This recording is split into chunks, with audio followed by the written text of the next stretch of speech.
All right, and we are back here on the GSMC football podcast. And for the third part of the show, we're going to talk about the Eagles and whether they could become the next dynasty in the NFL. Now, like I said a couple times already, might be a little premature to say just because, at least with this team, this iteration of the Eagles, they've only won one Super Bowl and they're just coming off of a Super Bowl championship. Obviously, you know, it, like I said, just it could be a little premature. But you take a look at this team, and they do have some free agents this offseason. Josh Sweat, I believe, is a free agent. Milton Williams, who made his presence felt on Sunday, he's a free agent. I'm trying to think. There's other free agents as well on the defensive side. Well, Brandon Graham is going to be retiring. Zach Bond is also a free agent. I think Darius Slay, C.J. Garner Johnson, they could be on the move as well. So yeah, there are. I mean, well, Darius Slay is an older player, but still, he's still a good player for the Eagles. But they still are going to have most of their guys on the offense. You're still going to have the offensive line. You're still going to have Jalen Hurts. You're still going to have A.J. Brown, Dallas Goedert, Devontae Smith, Saquon Barkley. You still got those guys. And then in the secondary, you still got Quinyon Mitchell and Cooper DeJean, who had a pick six, Nolan Smith, Jalen Carter. You're still going to have a lot of those guys.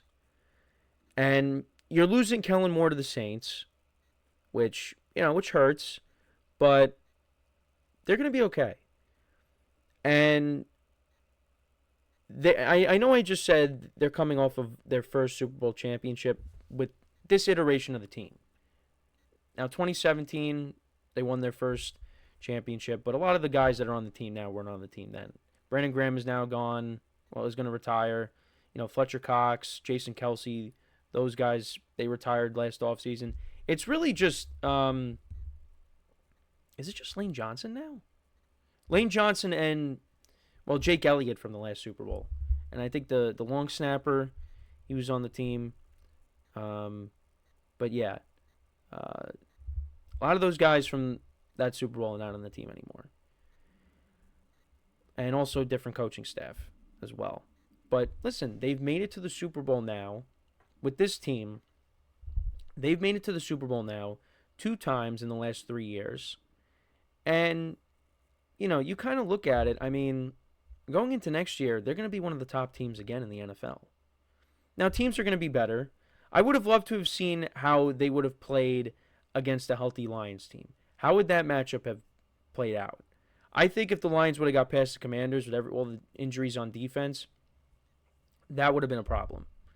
That still would have been a problem for the Lions. I think the Eagles win. But if the Lions had a healthy team, healthy Aiden Hutchinson, and some of the other guys that got banged up, how would that have gone? We'll find out if they end up playing week 1, because Amon-Ra St. Brown wants to play in week 1, and I would love to see that. Because, and we'll have to talk about that at some point, who the Eagles should open up against. We'll have to do that on the new show that I'll be doing. But, yeah, I think they do have a chance to do it. Because you still got the core, you still got, the coaching staff for the most part. Kellen Moore is, going to be taking a job elsewhere with the Saints. And you still got this front office.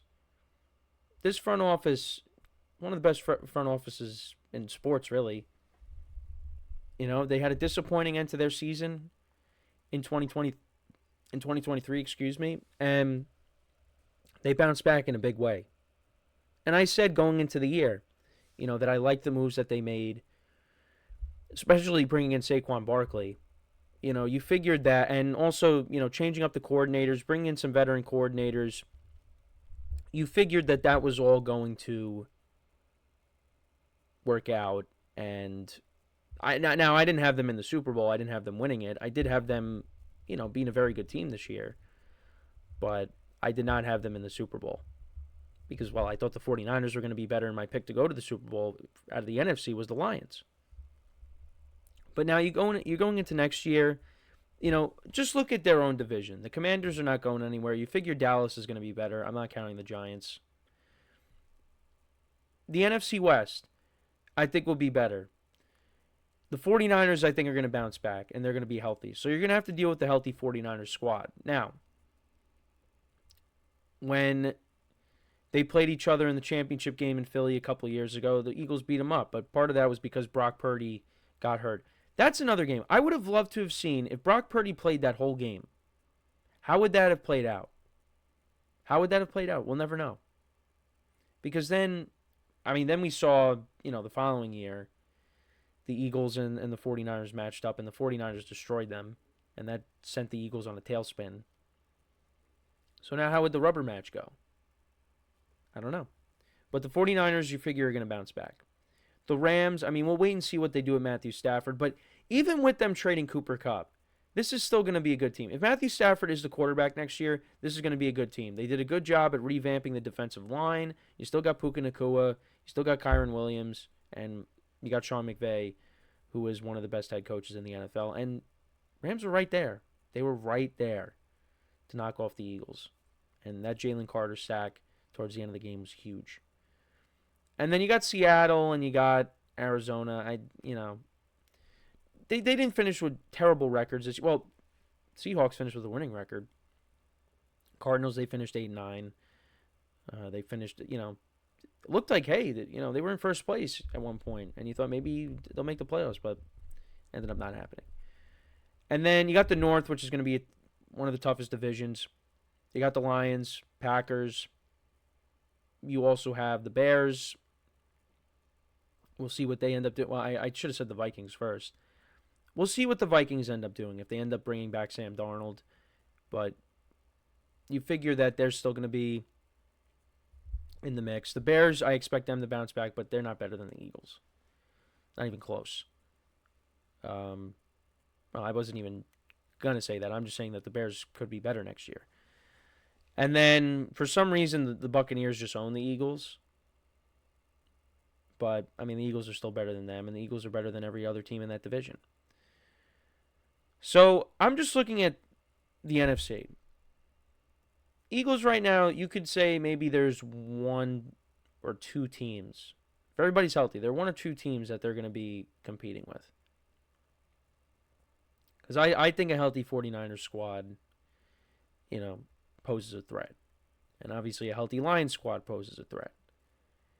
But the Eagles did just win the Super Bowl, so I'm not going to say that I'm going to rank them over it. And also, it's just way too early.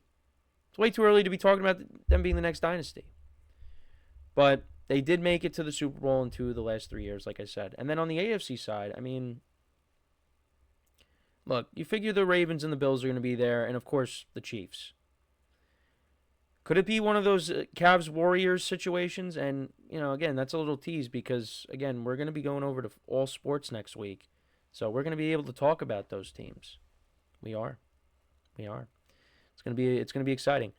Where now we get to see the Chiefs and the Eagles match up in the Super Bowl again, and that's the rubber match. Who's going to win that? I don't know. But the Eagles just have a great roster right now, and they have a great front office that, if they lose some pieces, they'll be able to replace them. But at least the main core is not going anywhere.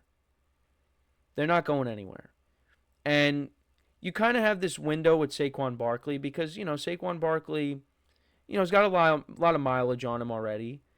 But the Eagles, this was one of the best situations he could have ended up in. So he's a guy that could play into his 30s. But at some point, the wheels are going to fall off there.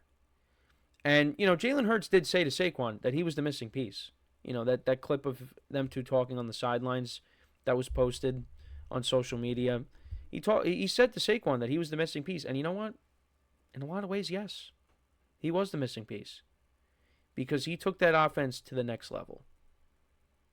They were already a good running team.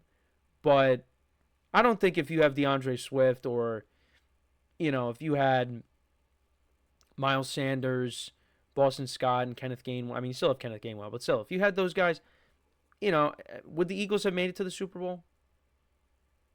Would they have had this good of a record? Because there were a lot of times where Barkley just took over a game. Now, they also had that great defense, too. But Again, I guess we'll never know. Barkley was a huge factor in what the Eagles were able to do this year. So, I mean, they definitely could become that next dynasty. If they could just keep mostly everybody together, give Nick Sirianni credit. A lot of people were doubting him. A lot of people were calling for his job. But he's made the playoffs every single year that he's been a head coach. He's made it to 2 Super Bowls, and he won one of them. So, all those Nick Sirianni naysayers, and I may not be a huge fan of his just because of some of the antics, but he's won a lot of games, and he's made the playoffs every year, and now he's a Super Bowl champion. So, can't take that away from him. But let me know what you guys think, though. Can the Eagles become the next dynasty in the NFL? Let me know in the comments. I mean, they definitely have the potential to do it. They do. They got the talent. And, again, there's not that many teams in the NFC that, you could make the argument, hey, I'd put them over the Eagles. So, and obviously, injuries can happen and things like that, and guys can continue to leave in future years. But, again, they have a great front office that they could afford that, and they could replace some of these guys. So, I mean, look at this year. They lose Fletcher Cox, but you got Jalen Carter on the defensive line. You lose Jason Kelsey, but Cam Jurgens steps in, and he played really well. They figure it out. So, we're going to take our next break, and then when we come back, now we're going to talk about what teams are the biggest surprises in the NFL this season in 2024. So we'll talk about that when we come back from our next break. So with that being said, stick around, and we'll be right back here on the GSMC Football Podcast.